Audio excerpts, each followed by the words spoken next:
Assalamualaikum warahmatullahi wabarakatuh. Halo semuanya.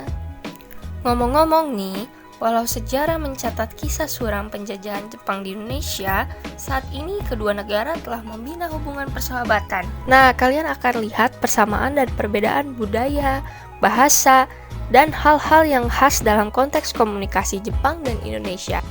Daripada penasaran, yuk kita simak videonya. Assalamualaikum warahmatullahi wabarakatuh. Halo teman-teman semuanya.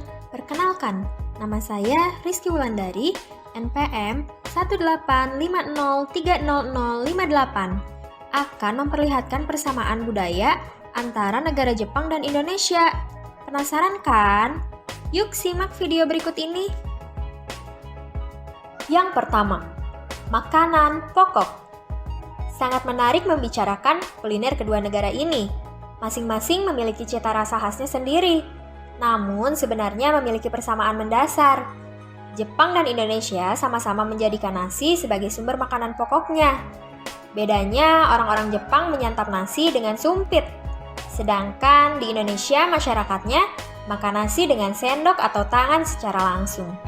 Persamaan ini bisa jadi disebabkan masih banyaknya profesi petani yang menanam padi di pedesaan. Yang kedua, olahraga. Olahraga bisa menjadi salah satu alat pemersatu negara-negara. Terlihat dari adanya pertandingan atau olimpiade yang digelar secara internasional. Dilihat dari beberapa cabang olahraga, ternyata orang Jepang dan Indonesia memiliki kemampuan yang sama. Misalnya, bela diri tradisional Jepang dinamakan judo, yang seperti ini. Nah, sedangkan di Indonesia adalah silat, yang seperti ini. Walaupun kedua namanya berbeda, jika dilihat sekilas, gerakan dan strateginya hampir serupa loh. Yang ketiga, seni teater. Ada beberapa seni pertunjukan tradisional Jepang yang hingga saat ini masih bisa dinikmati. Contohnya adalah Kyogen, yakni sebuah teater klasik yang berisi lelucon lewat dialog-dialog dan aksi pemainnya. Pertunjukan Kyogen mirip seperti ludruk di Indonesia. Kesenian tradisional dari Jawa Timur ini bersifat menghibur dan membuat penontonnya tertawa. Seni teater lainnya adalah bunraku, sebuah pertunjukan teater boneka yang diiringi nyanyian, cerita, dan musik. Seni tersebut serupa dengan wayang di Indonesia. Siapa sih yang gak tahu wayang? Sebuah pertunjukan bayangan boneka yang terbuat dari kulit atau kayu. Yang keempat, seni musik. Persamaan budaya Jepang dan Indonesia dari seni musik bisa ditemukan dari beberapa alat musik. Di Jepang contohnya ada alat musik yang dinamakan shakuhachi. Sedangkan di Indonesia alat musik ini disebut dengan suling bambu. Siapa sih yang gak tahu suling bambu? Pasti pada tahu kan? Ukurannya bermacam-macam dan cara memainkannya sama-sama ditiup. Yang kelima, perayaan tradisi. Sudah menjadi kebiasaan orang Jepang untuk menggelar beberapa perayaan, baik untuk ritual keagamaan, festival peringatan setiap musim, dan acara adat lainnya. Salah satu contoh perayaan tradisi adalah saat panen padi. Di Jepang ada festival Takayama, yang digelar setiap musim gugur, sebagai wujud syukur panen padi. Ini sama seperti di Desa Sukamulya, Sukabumi yang ada di Indonesia. Masyarakat mengadakan acara adat bernama Serentahun dengan tujuan yang serupa. Nah, sekarang teman-teman sudah mengetahui kan persamaan antara budaya Jepang dan Indonesia. Jadi, untuk yang mau jalan-jalan ke Jepang, jangan khawatir ya, karena begitu banyak persamaan yang ada di negara Jepang dan juga Indonesia. Cukup sekian persamaan antara budaya Jepang dan Indonesia. Semoga bisa menambah wawasan teman-teman semuanya ya. Wassalamualaikum warahmatullahi wabarakatuh. Halo semuanya, saya Kamila Nur Salsabila. Nah, tadi udah lihat kan persamaan budaya Jepang dan Indonesia. Sekarang kita lihat yuk perbedaan budaya Jepang dan Indonesia. Yang pertama, ngomong-ngomong nih, orang Jepang mengeluarkan suara saat makan sup merupakan bentuk rasa senang dan menikmati makanan. Tetapi jika di Indonesia, itu adalah hal yang kurang sopan. Pasti kalian langsung dimarahin. Yang kedua, kalau ini sih kalian pasti udah pada tahu kan? Nah, bedanya olahraga Indonesia dan Jepang, olahraga Indonesia lebih ditekankan pada kesehatan dan kebugaran jasmani, serta rekreasi dan peningkatan kualitas hidup manusia. Sedangkan olahraga di Jepang lebih ditekankan pada peningkatan kesehatan, kepribadian, keterampilan gerak, dan ketajaman sosial. Yang ketiga, nah, perbedaan musik Jepang dan Indonesia.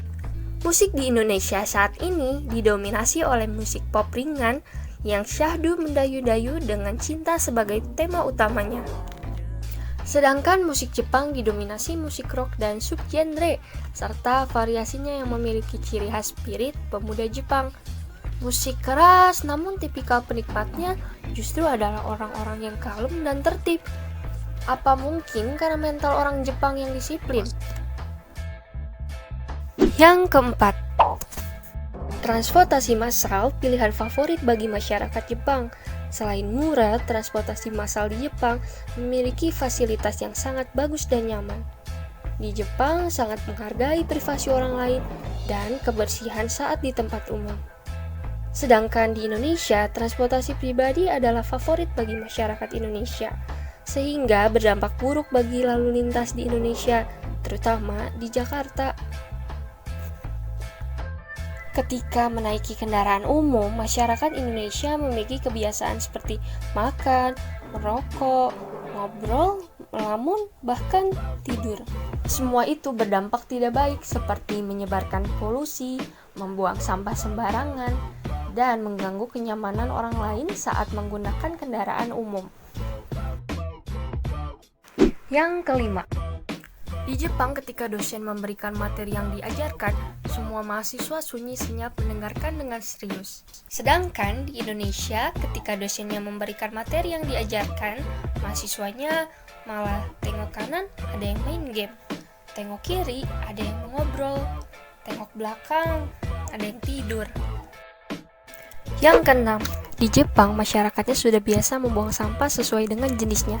Sampah organik dibuang kepada tempat sampah khusus organik, sedangkan sampah non-organik dibuang kepada tempat sampah non-organik. Tetapi di Indonesia, walaupun di tempat sampah ada tulisan organik dan non-organik, tetap saja membuang sampahnya seenaknya.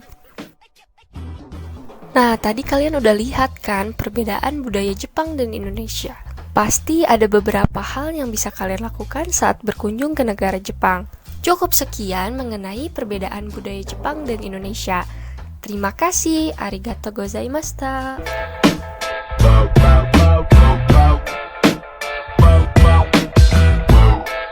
Assalamualaikum warahmatullahi wabarakatuh. Perkenalkan, nama saya Ima Rismawati, NPM 1850362.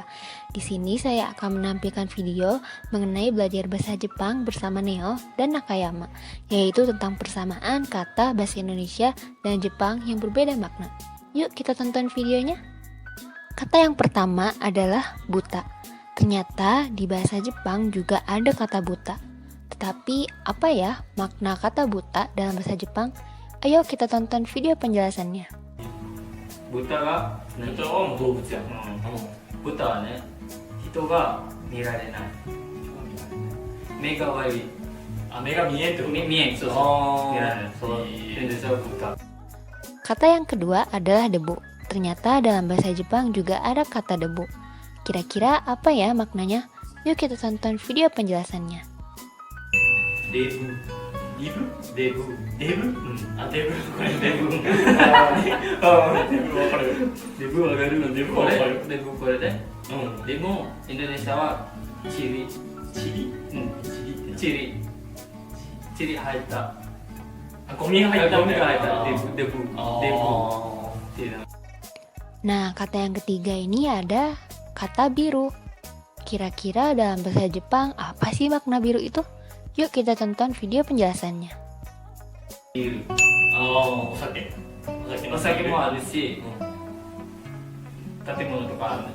建物いやお酒もビールビールとかビールといやどっちどっちでもいいけどビルビールビールビールビールあどっちでもいいビールとか伸ばしても伸ばさんでもいいのビールあるそうあるね建物やろ高いビルは高い建物やろビールねインドネシアはね青い青いビールって意味は青い色が青い青色のってこと色がビール Kata yang keempat ada kata bodoh. Nah, dalam bahasa Jepang itu bodoh maknanya apa ya? Yuk kita tonton video penjelasannya. ボドボドって日本語でよく使ってるでもこれは英語だけどねボードっていう名前ボードボードああスケートボードみたいなインドネシアはバカでバカボードってみたいな Nah, sekarang ada kata muda.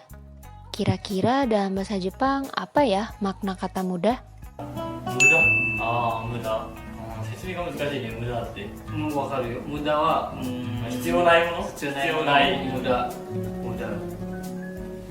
はね若い子インドネシアでも無駄この人がまだ無駄ですねとかこの人はまだ若いね Jadi setelah menonton video penjelasan dari Neo dan Nakayama, kita menjadi tahu apa saja persamaan kata yang ada di bahasa Indonesia dan di bahasa Jepang. Contohnya seperti kata yang sudah dijelaskan tadi, ada kata debu yang bermakna gemuk jika di bahasa Jepang, dan ada kata bodoh di Indonesia yang bermakna papan di bahasa Jepang. Nah, sekian pemaparan dari saya. Semoga video ini bermanfaat. Wassalamualaikum warahmatullahi wabarakatuh. Halo, saya Rida Anissa dengan NIM 18503007003. Setelah menyimak mengenai persamaan dan perbedaan kebudayaan antara Indonesia dengan Jepang, saya akan membahas mengenai persamaan dan perbedaan bahasa Indonesia dengan bahasa Jepang. Mari kita bahas satu persatu. Perbedaan bahasa Indonesia dengan bahasa Jepang. Di Indonesia, menggunakan alfabet dari A hingga Z. Sedangkan di Jepang menggunakan katakana, hiragana, dan juga kanji. Selain itu, terdapat pula perbedaan makna kata antara Indonesia dengan Jepang. Yang pertama, terdapat kata soto. Di Indonesia, soto merupakan sup tradisional khas Indonesia yang di dalamnya terdapat kaldu, daging, dan sayuran. Sedangkan dalam bahasa Jepang, kata soto mengandung makna keluar. Mari kita simak video berikut ini. Tada! 美味しそう。また食べ物ばっかりじゃない。本当。美味しい。美味しい。 Yang kedua, terdapat kata hari. Hari dalam bahasa Indonesia meliputi hari Senin, Selasa, Rabu, Kamis, Jumat, Sabtu, dan Minggu.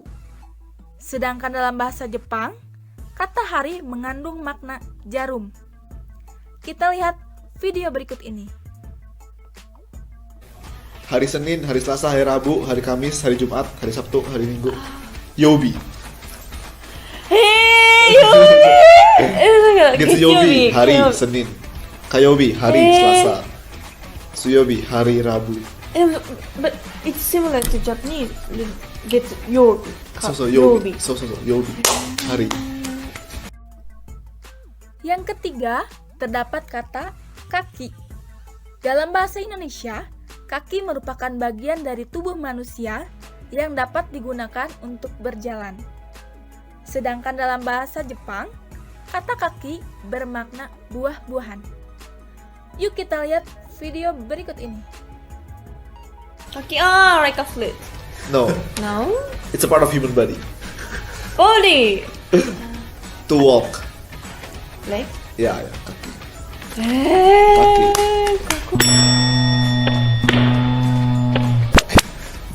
A lot of K.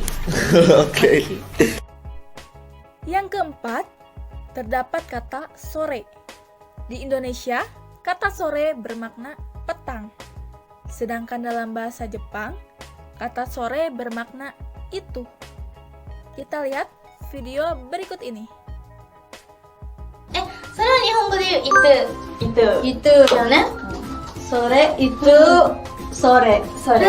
インドネシアのそれは夕方。おお、それそれそれ夕方。それそれitu夕方。 Yang kelima, terdapat kata buta. Di Indonesia, kata buta mengandung makna orang yang tidak bisa melihat. Sedangkan dalam bahasa Jepang, kata buta bermakna hewan babi. Mari kita lihat video berikut ini. 豚。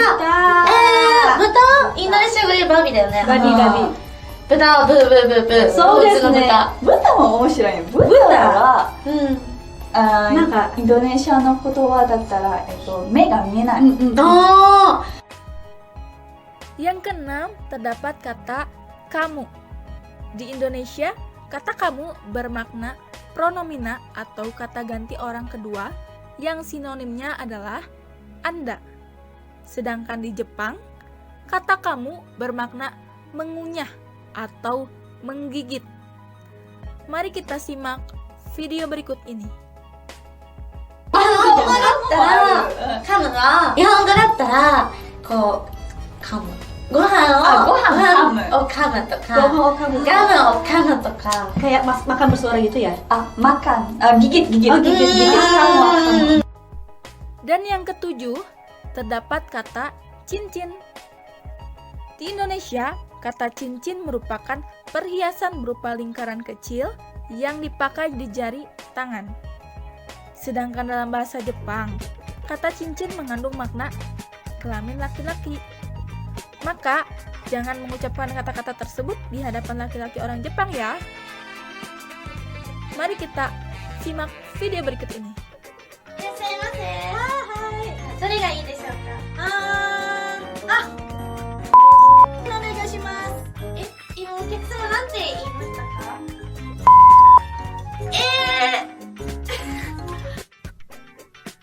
Nah, itulah perbedaan antara bahasa Indonesia dengan bahasa Jepang. Sekarang, kalian sudah tahu kan kata-kata dalam bahasa Indonesia dengan bahasa Jepang? Kita harus berhati-hati ya dalam mengucapkan bahasa Indonesia ketika kita pergi ke Jepang. Karena terdapat bahasa Indonesia yang tidak boleh diucapkan sembarangan ketika kita berada di Jepang. Sekian pembahasan perbedaan antara bahasa Indonesia dengan bahasa Jepang. Terima kasih. Hai, perkenalkan, nama saya Mia Suminar, NPM 1850384. Di sini, saya akan menjelaskan perbedaan komunikasi di Jepang dan di Indonesia, khususnya komunikasi nonverbal. Yang pertama, ada cara menunjukkan diri atau watashi. Secara harfiah, watashi berarti saya. Orang Jepang mempunyai cara yang unik dalam menunjukkan dirinya sendiri, yaitu dengan menunjuk ujung hidungnya. Hidung merupakan anggota tubuh yang paling menonjol, sehingga bagi orang Jepang, hidung menunjukkan jati diri mereka. Berbeda dengan orang Indonesia yang suka menepuk dadanya ketika menunjukkan dirinya. Yuk, kita simak videonya. これ、ヒカルさんのための手紙だって。私? Yang kedua, ada ojigi. Ojigi merupakan cara memberi salam, mengucapkan terima kasih, maupun menunjukkan rasa hormat orang Jepang. Ojigi ini dilakukan dengan cara membukukan badan 45 derajat dan pandangan mata ke bawah. Semakin rendah membungkuk, artinya semakin menghormati orang tersebut. Selain memberikan salam, biasanya gestur ini juga digunakan untuk meminta maaf sambil mengucapkan gominasai.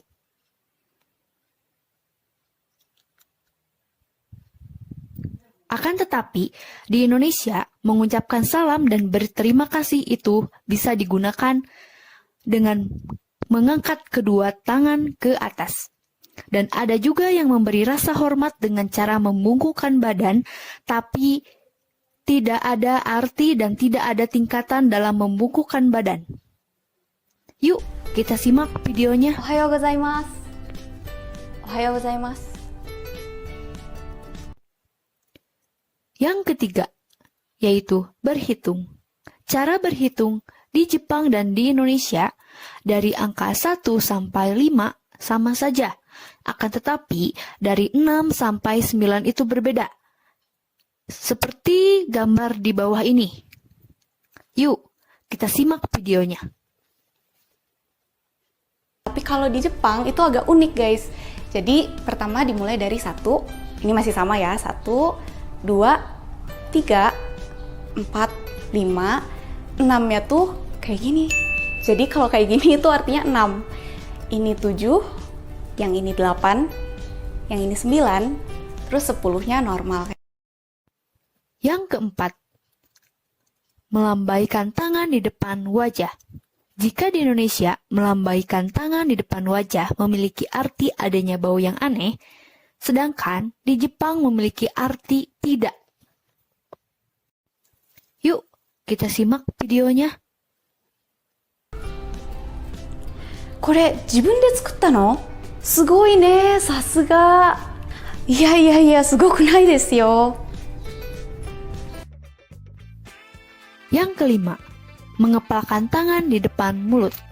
Biasanya, di Jepang jika kaget reaksinya seperti mengepalkan tangan di depan mulut. Sedangkan di Indonesia, biasanya jika kaget itu mereka akan melotot dan sambil membuka mulutnya. Yuk, kita simak videonya. 私仕事辞めたんだ。え、嘘？本当に？なんで？ Yang keenam, gestur makan. Akan lebih jelasnya, yuk kita lihat videonya. Di Jepang, gestur makan itu kayak gini nih teman-teman. Jadi ini tuh ceritanya megang mangkok nasi, terus ini tuh ceritanya kayak sumpitnya gitu. Kenapa kayak gini? Karena kalau di Jepang kan orang makan umumnya ya kita megang mangkok nasi sama kita makan pakai sumpit. Beda sama di Indonesia, kalau di Indonesia kan gestur makan tuh mungkin kayak makan pakai sendok atau kadang gestur makan pakai tangan. Selanjutnya ada perbedaan verbal. Pertama, ada okane, komunikasi dalam meminta uang. Di Jepang, meminta uang dengan cara ibu jari dan telunjuk saling bergesekan, seperti tangan berbentuk love, ditunjukkan untuk melambangkan meminta uang. Sedangkan di Indonesia, meminta uang dengan membalikkan tangan dengan posisi alas tangan bagian bawah berada di atas. Lalu yang kedua, ada menyatakan tidak mau. Di Jepang, apabila menyatakan tidak mau dengan cara menjalankan kedua tangan di depan muka atau dada dengan menggelengkan kepala. Sedangkan di Indonesia, jika menyatakan salah atau tidak mau, cukup menggelengkan kepala saja. Yang ketiga, menanyakan makan atau shokuji. Di Jepang, untuk menanyakan makan itu dengan mengumpatkan sumpit dengan jari telunjuk dan jari tangan kanan dan mengumpamakan piring dengan tangan kiri. Sedangkan di Indonesia, jika menyatakan makan dengan menggerakkan kedua tangan ke arah mulut. Persamaan budaya komunikasi Jepang dengan Indonesia, di antaranya. Pertama, di Jepang, jika awal komunikasi sudah menanyakan nomor atau sosial media untuk mengenal lebih jauh, cukup dihindari, karena itu pun masih sangat dianggap privasi. Sama halnya dengan di Indonesia, menanyakan nomor HP atau sosial media di awal perkenalan atau dengan orang yang tidak dikenal, itu dianggap tidak sopan. Yang kedua, dalam berkomunikasi dengan orang Jepang, harus saling merespon atau aljoushi. Jadi, kalau orang Jepang bercerita, harus direspon walaupun hanya dengan kata ya, ya, ya. Mereka menganggap, jika kita merespon, maka kita itu mendengarkan. Sama halnya dengan di Indonesia. Jika berkomunikasi, harus adanya timbal balik. karena syarat utama dalam komunikasi adalah adanya komunikan atau orang yang menerima pesan dan adanya timbal balik atau respon dari komikan terhadap pesan yang telah ia terima. Yang ketiga, adapun baik orang Indonesia maupun orang Jepang menjawab ya. Ini tidak selalu berarti mengiyakan, tetapi hanya berarti saya mengerti keadaanmu, silahkan lanjutkan. Tidak berarti persetujuan atau niat untuk menuruti si pembicara. Cukup sekian mengenai persamaan dan perbedaan budaya, bahasa, dan hal-hal yang khas dalam konteks komunikasi Jepang dan Indonesia. Semoga video ini bermanfaat untuk kita semua. Wassalamualaikum warahmatullahi wabarakatuh. Terima kasih, arigatou gozaimashita.